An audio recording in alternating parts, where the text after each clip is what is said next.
Ever wondered what makes excavation work one of the most hazardous operations within the construction industry? It's not just the labor-intensive nature of the job, but also the potential risks of cave-ins, falls, and contact with hidden underground utilities. So how does one navigate these risks? The answer lies in adhering to stringent safety practices. First up, pre-excavation planning. It's vital to conduct a thorough site assessment to identify potential hazards.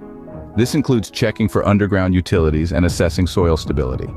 Also, remember to secure all necessary permits and approvals before beginning the excavation work. Secondly, ensure the location of underground utilities. Before breaking ground, use accurate methods to locate and mark utilities like gas, water, sewer, electricity, and telecommunications. Next, perform a soil analysis. This is crucial to determine the right protective systems for the excavation site, based on soil type and environmental conditions. Speaking of protective systems, if trenches are deeper than 5 feet, it's essential to install systems such as shoring, shielding, sloping, or benching. These measures help prevent cave-ins.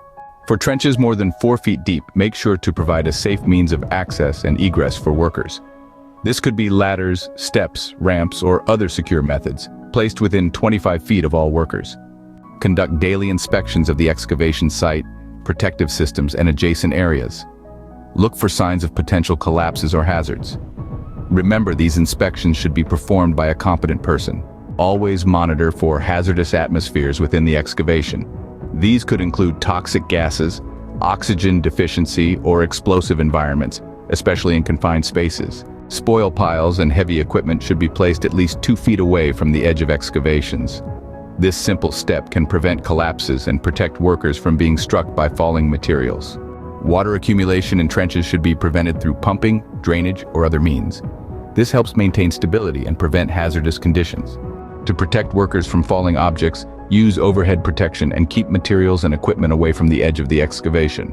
Erect barriers, fencing, or warning signs around excavation sites. This helps prevent unauthorized access and protect workers from falls. Have an emergency response plan in place, specific to the excavation site.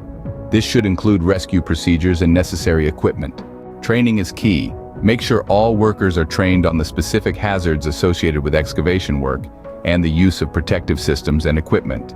Maintain effective communication among all team members involved in the excavation work. This includes the use of signals and warning systems for immediate hazards. Lastly, ensure the use of appropriate personal protective equipment such as hard hats, high-visibility clothing, steel-toed boots, and gloves, based on the specific risks identified. By sticking to these safety practices, the risks associated with excavation work can be significantly reduced. This not only ensures the safety of workers, but also guarantees compliance with regulatory standards. Remember, safety first, always.